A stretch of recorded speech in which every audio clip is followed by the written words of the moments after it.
ఈ రోజున యెరూషలేములో బ్రతకాల్సిన బ్రతుకులు మనవి, కానీ అదుపు తప్పి మన కోరికల కోసం, ఆశల కోసం యెరూషలేము నుండి యెరికోకు దిగొచ్చాం.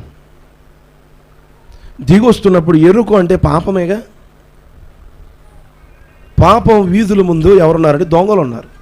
ఆ దొంగలు నిన్ను కొట్టారు, చావు దెబ్బలు కొట్టారు. కొట్టి తీసుకొచ్చి అది ఆ ఎర్రదెమ్మ దగ్గర పడేశారు నిన్ను. ఆ దెమ్మ దగ్గర పడేస్తే యాజకుడు వచ్చాడు, చూసుకుంటూ పోయాడు. అప్పుడు దాకా చప్పట్లు కొట్టు ఆరాధన చేసిన లేవీయుడు వచ్చాడు. లేవీయుడు వచ్చి అప్పుడు దాకా విన్న బోధ ఏమైందో, పాడిన పాట ఏమైందో, చెప్పిన సాక్ష్యం ఏమైందో చూసుకుంటూ పోయాడు. కానీ సమరయుడు ఒకడు వచ్చాడు. అతను చూసుకుంటూ పోలేదు, ఆగాడు. అతని దగ్గరకు వచ్చి అతని మీద జాలి పడ్డాడు. ఎందుకు జాలయ్యా అంటే అప్పటికే అతనికి కురుపులు, గాయపరచబడ్డాడు, రక్తం గారుతుంది, చీము గారుతుంది. దానిని వివరిస్తున్నాడు దావీదు. ఈ గాయాలు ఎందుకు కలిగినాయి అంటే నా మూర్ఖత్వం వల్లే అయ్యా, నా మూర్ఖత్వం వలన కలిగిన గాయాలు. ఈ గాయాలు దుర్వాసన కలిగినవి, ఈ గాయాలు దుర్వాసన కలిగినవి. చూడు, దుర్వాసన కలిగిన గాయాలతో నువ్వు అక్కడ కొనవపడి ఉన్నావంట. అందును బట్టి జాలిపడ్డాడు ఈ మంచి సమరయుడు, అందును బట్టి జాలిపడ్డాడు. ఈరోజున కొన ఊపిరితో ఉన్నావు నువ్వు. పాపముతో పట్టబడి, వ్యసనాలతో పట్టబడి, ఎన్నో గాయాలతో పీడించబడి, చీవి నెక్తులు కారుస్తూ కొన ఊపిరితో ఉన్నావు. ఆ చీడబట్టిపోయిన పుళ్ళతో, చావు బ్రతుకులు కొన ఊపిరితో పడి ఉన్న నీ దగ్గరికి వచ్చాడు సమరయుడు. వచ్చి నీ మీద జాలిపడ్డాడు. అయ్యయ్యో, కొన ఊపిరితో ఉన్నాడు ఇతను అని నీ జాలిపడి ఆయన దగ్గరికి తీసుకున్నాడు. నువ్వు వెళ్తావా? గాయాలు గారి, రక్తము గారి, చీడపట్టిపోయి చీము నెత్తులతో ఉన్న మనిషి దగ్గరికి వెళ్ళి ఇలా హత్తుకోగలవా నువ్వు? కానీ చావు బ్రతుకుల్లో పడి ఉన్న ఆ మనిషిని చూసి ఈ సమరయుడు వెళ్ళి జాలిపడ్డాడు. ఆ గాయాలు ఎలా ఉన్నాయో కీర్తనకారుడు వివరించాడు, యెషయా గ్రంథంలో భక్తుడు వివరించాడు. ఆ గాయాలంట దుర్వాసన కలిగినవి. చూడండి, మనకే ఏదన్నా గాయం అయిందనుకోండి, కాలుకి పుండు అయిందనుకోండి, 4 రోజులు అలా వదిలేస్తే ఎంత నీసు వాసన వస్తుందో. నీసు వాసనే, నీ వాసన నువ్వు కూడా తట్టుకోలేవు. ఈరోజు అటువంటి నీచు బ్రతుకు మంది, అటువంటి నీసు వాసన కలిగిన బ్రతుకులు మనవి, అటువంటి గాయాలు కలిగిన వాళ్ళం మనం. అటువంటి కురుపులతో, చావు బ్రతుకులతో, కోన ఊపిరితో పడి ఉన్నాం మనం. మన దగ్గరికి వచ్చాడు మంచి సమరయుడు. అతను వచ్చి జాలిపడ్డాడు. దగ్గరకు తీసుకుని జాలిపడి అతను అంటున్నాడు, అతనిని చూచి అతని మీద జాలిపడి దగ్గరికి పోయి నూనెయు ద్రాక్షరసమును పోసి అతని గాయములను కట్టి తన వాహనము మీద ఎక్కించి ఒక పూట కోళ్ళ వారి ఇంటికి పోయి అతనిని పరామర్శించెను. దేవునికి స్తోత్రం, హల్లెలూయా. ఆ సమరయుడు విడిచిపెట్టలేదు నిన్ను. చీడబట్టిపోయిన నీ పుళ్ళను, చీడబట్టిపోయిన నీ కురుపులను ఆయన తుడిచాడు. ఆయన తుడిచి ఆ గాయాలను కట్టి, శ్రద్ధగా కట్లు కట్టి, అరే నాయనా ఇప్పటి వరకు ఏదో బ్రతికేవులే కానీ ఇక తప్పు చేయొద్దనలేదు, విడిచిపెట్టలేదు, ఇక జాగ్రత్తగా వెళ్ళలేదు. తన వాహనం మీద ఎక్కించుకున్నాడు. తనతో పాటు తీసుకుని వచ్చి పూట కోళ్ళ వాని ఇంటికి తీసుకొచ్చాడు.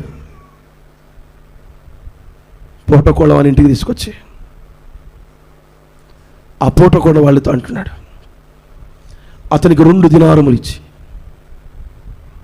ఇదిగో ఇతని గాయములను కట్టు.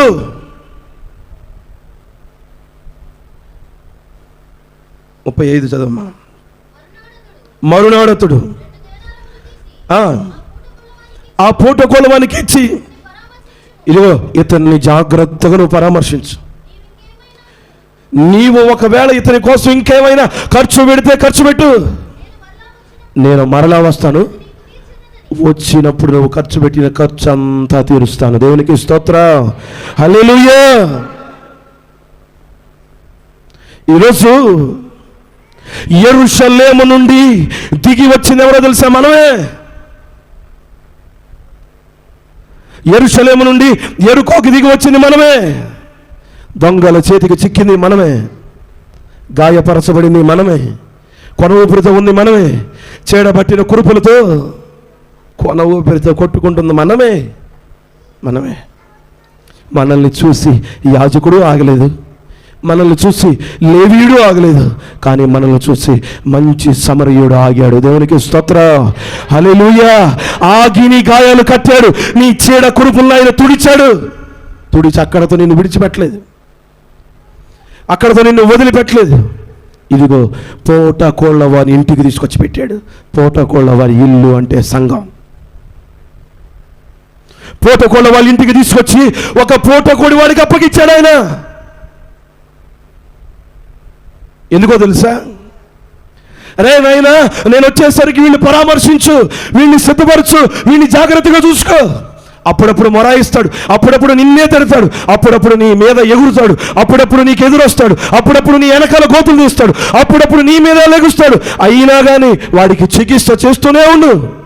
ఇదిగో 2 దీనారములు ఖర్చు పెట్టు. ఇంకా ఏమైనా ఖర్చు పెడతావా? ఖర్చు పెడితే ఖర్చు పెట్టు.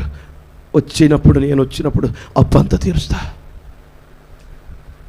వచ్చినప్పుడు అతని కొరకు ఏదైతే ఖర్చు పెడతావో ఆ ఖర్చు అంతా నేనే ఇస్తా, అది నీకు తీర్చదనని అతనితో చెప్పిపోయాను. దేవునికి స్తోత్రం.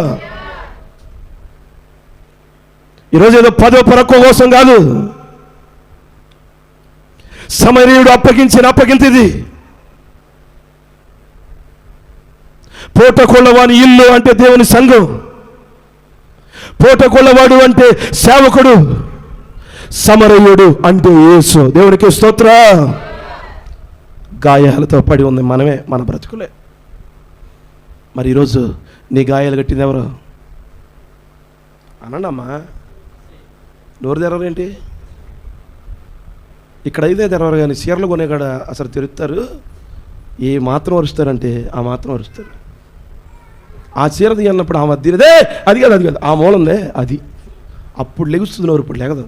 ఇంత చింపుకొని ఇప్పుడు దాకా అరిసి ఇంత చెప్పి మీ గాయాలు కట్టింది ఎవరంటే ఎవడు కాడు ఎటు చూస్తున్నాడు ఏంటి? అందుకే దేవుడు అన్నాడు, అప్పుడప్పుడు ఇలాంటి దెబ్బలు తగులుతారా నీకు? ఇలాంటి వాళ్ళు ఉంటారు, ఉన్నప్పుడు నువ్వు జాగ్రత్తగా ఇంజెక్షన్ చేయాలి. పొట్టకోట వాళ్ళ ఇంటికి తీసుకెళ్ళి దేవుడు, అరే నాయన పొట్టకోట వాళ్ళ ఇదిగో ఇన్ని జాగ్రత్త చూసుకో. అప్పుడప్పుడు మొరాయిస్తాడు. మొరాయించినప్పుడు నువ్వేం చేయాలి? ఒక ఇంజెక్షన్ చేయాలి. ఆ ఇంజెక్షన్ కూడా వినరు, అప్పుడప్పుడు వినరు. వాళ్ళకి ఏం చేయాలి తెలుసా? హోమియో మందులు వేయాలి. హోమియో మందులు తినేటప్పుడు బలి తీయగా ఉంటాయి, కడుపులోకి వెళ్ళాక దేవేస్తుంది. కొన్నిసార్లు వర్తమానాలు అట్టే ఉంటాయి, వినేటప్పుడు తీయగా ఉంటాయి, తర్వాత కడుపులోకి వెళ్ళాక దేవేయాలి. ఇలాంటి మెడిసిన్ కూడా పడాలి అప్పుడు, అవునా కదా? మన గాయాలు కట్టింది ఎవరు? గట్టిగా చెప్పండి. గాయాలు కట్టింది ఎవరు? నేను బాగు చేసింది ఎవరు? నూనె పోస్తుంది ఎవరు? రక్తం ఇచ్చింది ఎవరు?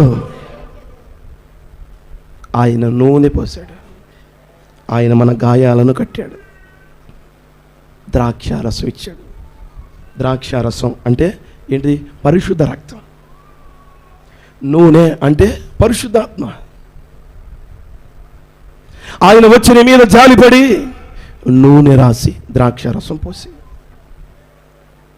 మరి ఈరోజైనా ఈ మాటలు వింటున్న తర్వాత అయినా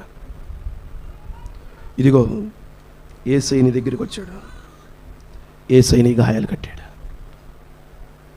మరి ఇప్పుడైనా నువ్వు సిద్ధపడ్డావా? సిద్ధంగా లేవా? అక్కడ వచ్చింది మాట. చదవమ్మా, ఫస్ట్ చదివింది మనం యెహెజ్కేలు 38:7. నేను ఎప్పుడో ఉన్నా, నేను ఎప్పుడో సిద్ధం. మీరు సిద్ధమా? మీరు సిద్ధంగానే ఉన్నారా? దేవునితో కలిసి రావడానికి, సీయోనులో ఆయన చూడడానికి. ఈరోజు సేవకునిగా నేను అడుగుతున్నా, నువ్వు సిద్ధమా? 1000 ఏండ్ల పరిపాలనకు నువ్వు సిద్ధమా? నీ పాపాన్ని విడిచిపెట్టి దేవుని దగ్గరికి రావడానికి నువ్వు సిద్ధమా? నీ వ్యభిచారాన్ని ఎక్కడితో విడిచిపెట్టడానికి నువ్వు సిద్ధమా? నువ్వు సిద్ధంగా ఉంటే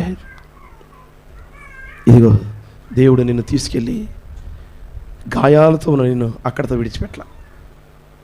అక్కడ విడిచిపెట్టలే. మరి ఈరోజు ఈ మాటల దగ్గర కొంతసేపు ఆగండి మీరు. ప్రభువా, చీడబట్టిపోయిన బ్రతుకు ఎవరి వల్ల? ఇది నా వల్లే. దావీదు అన్నాడు, అయ్యా నా మూర్ఖత్వం వల్లే, నా వల్ల.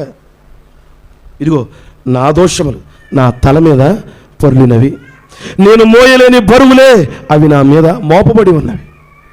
నా మూర్ఖత్వం వల్ల కలిగిన గాయములు దుర్వాసన గలవై స్రవించుచున్నవి. దుర్వాసన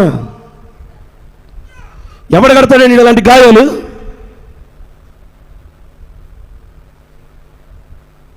ఎవరు కడతాడు ఇలాంటి కురుపులను? యేసయ్య కట్టాడు నీ గాయం. ఆయన తుడిచాడు, జాగ్రత్తగా తుడిచాడు. జాగ్రత్తగా తుడిచి బతిలాడుకున్నాడు దగ్గరికి వచ్చి, ఆయన యెరూషలేములో క్షేమం ఉందిరా, యెరూషలేములో సమృద్ధి ఉందిరా, యెరూషలేములో కాపుదల ఉందిరా, ఆ యెరూషలేము నుండి నువ్వు దిగి ఎరుకోకు వచ్చావురా, ఎరుకోకు రాబట్టబట్టే ఈ నిందలు, ఈ అవమానాలు, ఈ కష్టాలు రా. కొట్టబడి కొన ఊపిరితో ఉన్న నీ దగ్గరికి ఎవరూ రాలేకపోయారు, ఎవరు నిన్ను చూడలేకపోయారు. కానీ ఇదిగో మంచి సమరయుడు నీ దగ్గరికి వచ్చాడు. ఆ సమరయుడు యేసయ్య. కొన ఊపిరితో ఉన్న మన బ్రతుకులకు మరలా జీవం పోసింది యేసయ్య. నూనె పోసాడు, ద్రాక్ష రసం ఇచ్చాడు. మరి ఈరోజు ప్రభు బల ఆరాధనలో పాల్పొందే నువ్వు, ప్రభు బలకి సిద్ధపడే నువ్వు, నీ మనసులో నువ్వు తెలుసుకోవాలి, ఒకప్పుడు నీ బ్రతుకంతా చీడబట్టిపోయింది. దుర్వాసన, కురుపులతో దుర్వాసన, నీసు వాసనతో. ఇదిగో అరికాలు మొదలుకుని తల వరకు స్వస్థత కొంచెం కూడా లేదు. ఎక్కడ చూసినా గాయాలే, ఎక్కడ చూసినా దెబ్బలే, ఒళ్ళంతా పుండ్లు. అటువంటి పుండ్లను కడిగాడేసయ్య. ఆయిల్ వేసాడు, డెటాల్ వేసి తుడిచాడు, ఒళ్ళంతా డెటాల్ వేసి తుడిచాడు. దూది పెట్టి అద్దాడు, అరే అని. నీ గాయాలు, నీ చీడ గారుతూ ఉంటే, చీమి గారుతూ ఉంటే ఆయన ఎక్కడ కూడా అసహించుకోవాలి నిన్ను, ఎక్కడ కూడా చేదరించుకోవాలి నిన్ను. నీ గాయాలను కట్టాడు, నీ గాయాలను కట్టి నీ దగ్గరికి వచ్చాడు, నిన్ను పరామర్శించాడు, విడిచిపెట్టలేదు, నిన్ను తీసుకొచ్చి ఇదిగో ఒక పూటకోడ వాళ్ళ ఇంట్లో పెట్టాడు. పూటకోడ వాళ్ళ ఇల్లు అంటే సంఘం. ఒక పూటకోడ వాడికి అప్పగించాడు. అరే ఇదిగో ఇతన్ని జాగ్రత్తగా చూసుకో, ఇతని గాయాలు కట్టావు, నేను తుడిచారా, ఇగో ఈ గాయాలన్నీ నేను బాగు చేశా, గాయం బాగు చేసాం. ఏదో కోసుకుందండి, వెళ్ళావు, కట్టాము, కట్టిన తర్వాత డాక్టర్ ఏమంటాడంటే, ఇంటికి వెళ్ళిన తర్వాత మీరు రోజు సాయంత్రం ఏం చేసుకోవాలి, అది తుడుతారు, కడుగుతారు కదరా, డ్రెస్సింగ్ మీకు బాగా తెలుసు, డ్రెస్సింగ్ చేసుకోవాలి. ఫోటోకోడు వాళ్ళ ఇంట్లో పెట్టి, ఫోటోకోడు కానీ అప్పు చెప్పి, అది ప్రతిరోజు ఇతని గాయాలు కట్టు, డ్రెస్సింగ్ చేయి. డ్రెస్సింగ్ చేసేటప్పుడు మొర ఇస్తాడు, అబ్బబ్బబ్బా అంటాడు, అప్పుడప్పుడు దూరంగా పారిపోతాడు, అప్పుడప్పుడు తొలగిపోతాడు, అప్పుడప్పుడు. అయినా కానీ మరలా తీసుకొచ్చుకో, మరలా తీసుకొచ్చి దగ్గర పెట్టుకో. ఆ గాయాలు కట్టేటప్పుడు కొన్ని సందర్భాల్లో నీ మాట ఎండో బలవంతం చేస్తాడు, అయినా కానీ వదలొద్దు, ఇదిగో నేను నీకు ఇచ్చేది 2 దినారములే, అంటే 1 రూపాయి. ఇది ఖర్చు పెట్టు అతని కోసం. ఇంకా ఏదైనా ఉంటే ఖర్చు పెట్టు. నీ ఖర్చు ఎప్పుడు ఇస్తానో తెలుసా? నేను వస్తా, నేను వచ్చినప్పుడు తప్పకుండా ఇస్తా. దేవునికి స్తోత్రం, హల్లెలూయా. ఇది పూటకోడ వాడి పరిస్థితి. ఇదంతా చెప్పడానికి వచ్చా. ఇప్పుడు మొదలు పెడతా వాక్యం. ఏంటో చెప్పనా? పూటకోళ్ళవాడు అంటే ఎవరు? సేవకుడు.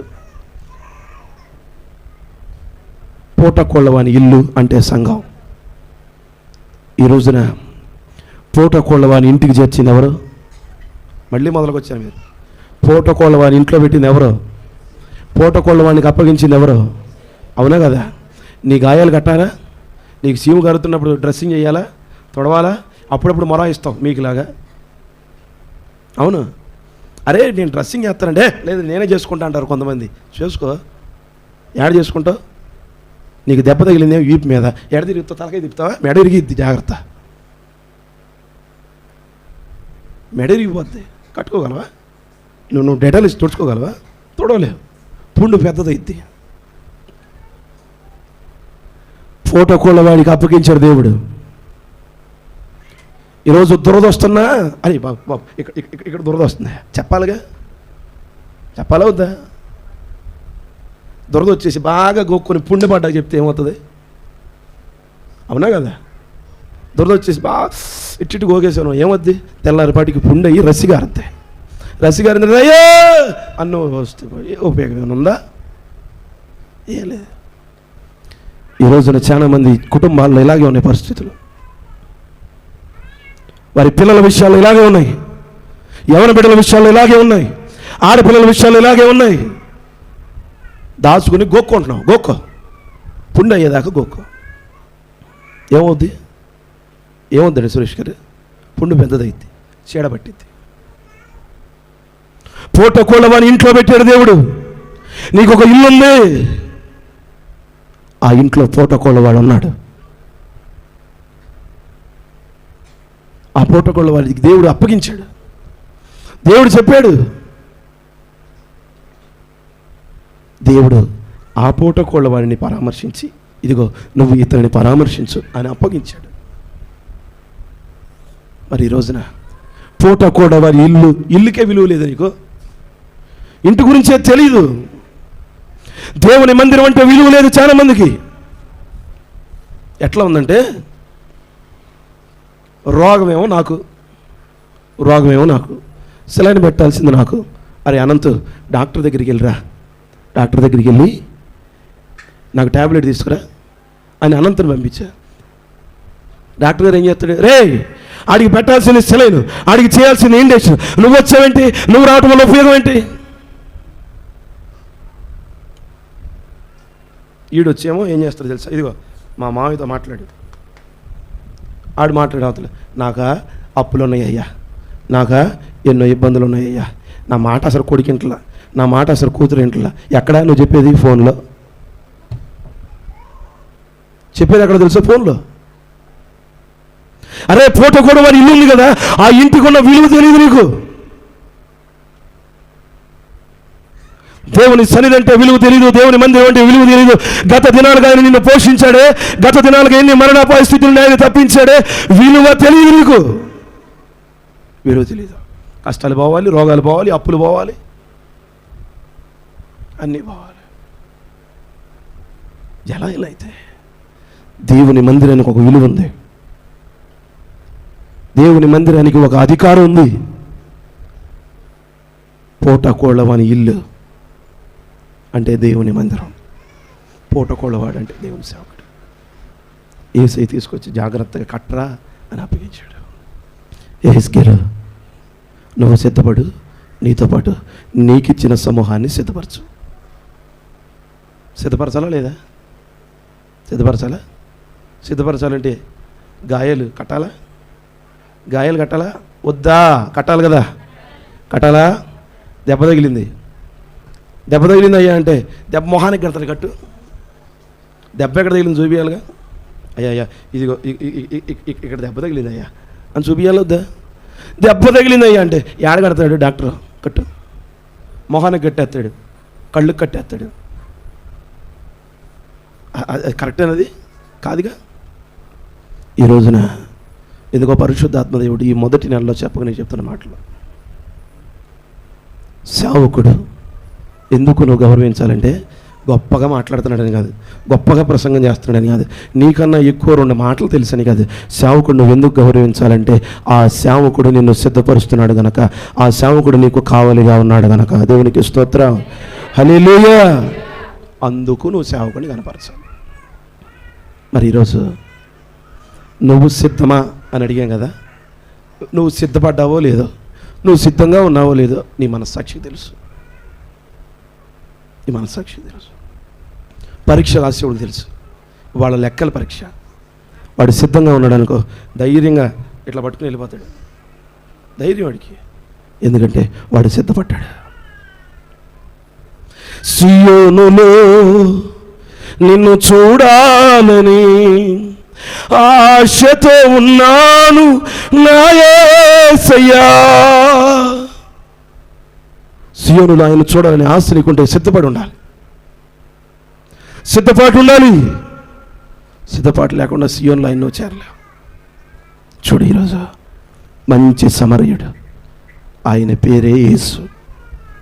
ఆయన నీ గాయాలను కట్టాడు, ఆయన నీ పాప రోత జీవితం నుండి నిన్ను విడుదల చేసిన ఆయనే. పాప బంధకాల నుండి విడిపించాడు. చీడ పట్టిపోయిన నీ కురుపులు, ఆ పరిస్థితులన్నిటి నుండి ఆయన తప్పించాడు. ఒకసారి చూడండి, ఇది మన ఈ ఎండాకాలం, ఎండ బాగా వేసిన తర్వాత ఉక్కపోత వల్ల ఈ చెమట బొక్కులు లేచిపోతాయి, ఒళ్ళంతా చెమట బొక్కులు లేచిపోతాయి. ఆ చెమట బొక్కులు లేచినప్పుడు కొన్ని సందర్భాల్లో మన పక్క నుండి మన భర్త మనల్ని చేదరించుకోడు, మన పక్క నుండి భార్య మనల్ని చేదరించుకోదు. ఏంటమ్మ ఈ పొక్కులు రసిగారుతా, దూరంగా వెళ్ళి ఆ పక్కన పడుకో అనరు. కానీ యేసయ్య మంచి సమరయుడు, రసి గారుతున్నా, రక్తం గారుతున్నా, చీడపట్టిపోయి, ఎందుకో తెలిసి నీ మూర్ఖత్వం ద్వారా చీడపట్టిపోయినా, తల మొదలుకొని అరికాలు వరకు ఒళ్ళంతా పుళ్ళైపోయినా కానీ ఆయన నీ దగ్గరికి వచ్చాడు, నీ గాయాలను తుడిచాడు, డెటాలు వేసి తుడిచాడు, కట్లు కట్టాడు. కట్లు కట్టి అక్కడతో నిన్ను వదిలేసి వెళ్ళిపో అనలేదు. అతని వాహనం ఎక్కించుకున్నాడు, అతని బండి ఎక్కించాడు, తీసుకొని వచ్చి పూటకోళ్ళ వాని ఇంట్లో పెట్టాడు. పూటకోళ్ళ వాళ్ళ ఇంట్లో పెట్టి పూటకోళ్ళ వాడిని పిలిచి, అరే నాయనా ఈ 2 దినారములను ఉంచుకో, ఇతని ఈ రూపాయి అతని కోసం ఖర్చు పెట్టు, ఇంకా ఏదైనా ఖర్చు అయిందా ఖర్చు పెట్టు, ఇంకా ఏదైనా ఖర్చు అయిందా ఖర్చు పెట్టు, ఇంకా ఏదైనా అతని కోసం కావాలా ఖర్చు పెట్టు, నేను వచ్చినప్పుడు నీకు ఇస్తాను. దేవునికి స్తోత్రం. అందుకండి ఈ ప్రయాస, అందుకు ఈ ప్రయాస. కొంతమంది అంటారు, అబ్బాయి మా అయ్యగారు ఏం అడగడండి, ఏం అడగడు. దేనికోసం తెలుసా? మోషే అన్నాడు, అబ్బాయి ఏం నాకు వద్దయ్యా, ఇవేం అడగదు. దేనికోసం తెలుసా? నువ్వు నా కొరకు దాచి ఉంచిన ప్రతిష్టత, దాని కొరకు నిరీక్షణ కలిగిన